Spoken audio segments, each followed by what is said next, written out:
Welcome back to the last days of Jesus. This is week 4, I think, and this week we're going to be in Mark chapter 12, beginning in verse 13. This week we're going to cover actually a lot of the same themes that we looked at last week. Just like last week, Jesus is going to be teaching around the temple area of Jerusalem. And also, just like last week, the religious leaders are going to attempt to trap Jesus into saying something incriminating. And once again, Jesus is going to take their question, turn it around so that he sets a trap for them, but also in the process, he's going to teach us as disciples something valuable and applicable to living lives that please God and please Jesus Christ. Have you ever thought about how a Christian is to relate to the human authorities, and particularly the government of the world around us? What about when those authorities are not Christian, or even worse, are opposed to Christian principles and Christian values? Just as an example, should you pay taxes if those taxes are used by government to fund, say, abortions, or unjust wars, or discrimination, or greed? These are complicated questions, and questions that you could spend a lifetime trying to formulate answers to. But Jesus is going to touch on these very important topics, this topic of how Christians are to relate to the government, and particularly in this realm of taxes. So let's look at our passage for this week. Mark chapter 12, beginning in verse 13. Later, they sent some of the Pharisees and Herodians to Jesus to catch him in his words. They came to him and said, "Teacher, we know that you are a man of integrity. You aren't swayed by others because you pay no attention to who they are, but you teach the way of God in accordance with the truth. Is it right to pay the imperial tax to Caesar or not? Should we pay or shouldn't we?" But Jesus knew their hypocrisy. "Why are you trying to trap me?" he asked. "Bring me a denarius and let me look at it." They brought the coin, and he asked them, "Whose image is this, and whose inscription?" "Caesar's," they replied. Then Jesus said to them, "Give back to Caesar what is Caesar's, and to God what is God's." And they were amazed at him. In this passage, Mark points out two different factions that are attempting to trap Jesus. There's the Pharisees and there are the Herodians. The irony here is that these two groups, the Pharisees and the Herodians, were on opposite ends of the political spectrum. The Pharisees were the religious leaders of Israel, and as a part of their teaching, they despised their pagan overlords, the Romans, and the decadent kings that Rome had placed over Israel in Herod.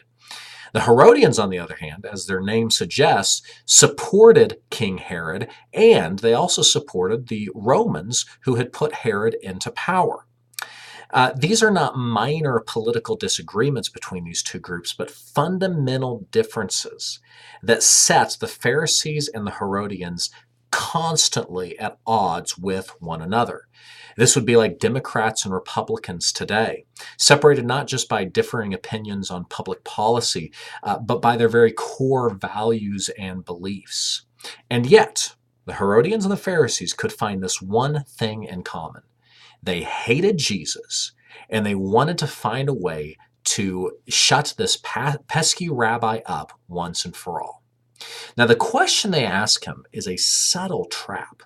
Notice how they begin by buttering him up, flattering him, perhaps in an attempt to disguise their true intentions. Then they spring the question, is it right to pay the imperial tax to Caesar? Jesus immediately recognizes it as a trap. And here's why. If Jesus answered in the affirmative, said, yes, you should pay taxes, then this would have angered the people who were his biggest supporters. This would have angered the people who hated their Roman oppressors. But if he answered in the negative, no, you should not pay taxes, then he would have been guilty against sedition. He would have been guilty of sedition against Rome, which would carry the death sentence. Notice how Jesus answers, though. He says to them, give back to Caesar what is Caesar's, and to God what is God's. Jesus' answer here is deceptively simple. He diffuses the trap that they lay for him by giving an answer that could be viewed favorably by either party. After he said this, the Herodians would take what Jesus said and they would say, see, you should pay taxes because this money belongs to the emperor. Well, the Pharisees, when they heard what Jesus said, they would have responded, but Jesus said to give to God what is God's, and everything, including the money, belongs to God. I have to smile as I think about Jesus kind of walking away as these two groups of people who were there to trap Jesus are now just yelling and screaming at each other, arguing over what was just said. So what does this mean? Jesus doesn't play their game. Instead, he diffuses the trap and he leaves them amazed at his wisdom and his integrity. But in this passage, Jesus also lays out some important principles for how a disciple should relate to the human governments of this world. First, the Christ follower cannot use Jesus as an excuse to ignore his or her responsibility to human governments. Whether it's paying taxes, serving in the military, or voting, Christians do have a responsibility to obey the earthly authority under which they live. Paul would say in Romans chapter 13 that no authority exists that God has not established. Now keep in mind, Rome was exceptionally corrupt and in virtually every way opposed to Judeo-Christian values. But even at that, according to Jesus, this does not exempt the people from fulfilling their duties and paying the imperial tax. The second thing, the Christ follower should not be overly obsessed with political reform. Yes, we have a responsibility to serve the nation we are in. And in a democracy, that means voting and that means voicing your opinions. But the Christian's primary focus, indeed the Christian's only focus, ought to be growing the kingdom of God. When we let political arguments and positioning get in the way of that, we play the harlot, giving our devotion to men instead of Jesus. Now understand this, Jesus had every opportunity during his life to become a great revolutionary. He could have led the charge against corruption and injustices of Rome. Indeed, Jesus himself, he had the power to kick the emperor of Rome off his throne. And yet, had he wanted to do that, but he doesn't do that. He never loses sight of what his true focus is. And his focus is not political reform or getting rid of leaders or starting revolutions. Now, there are certain exceptions to this when the church should stand up against moral injustice. It was the church, for example, that spearheaded the end of the slave trade and slavery in the 18th and 19th centuries.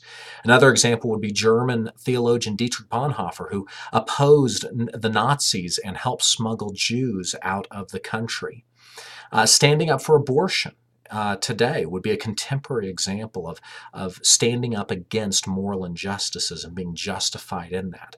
But even up when we do stand up to evil authorities, even when we do stand up to evil governments or evil policies, it is ultimately God's will that we seek and his kingdom to which we belong. Finally, the third thing that I want to point out is that God's sovereignty is above all. Psalm 24:1 declares that the earth and everything in it belongs to Yahweh. We do not serve our country at the expense of serving God, but we serve our country in a way that honors and worships and serves God.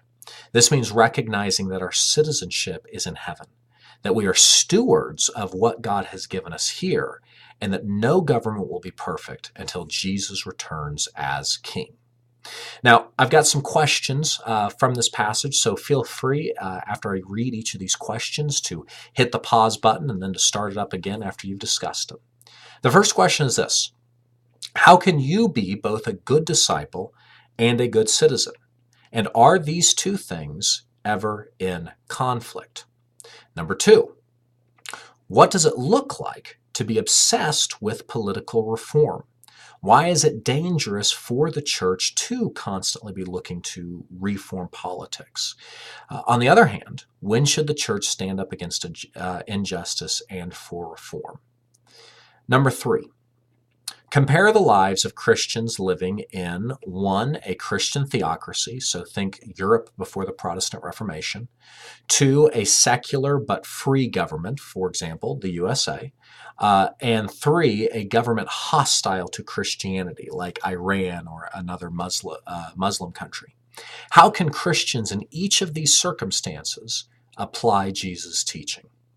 And finally, when does politics get in the way of the gospel? Where do you see this in our own nation?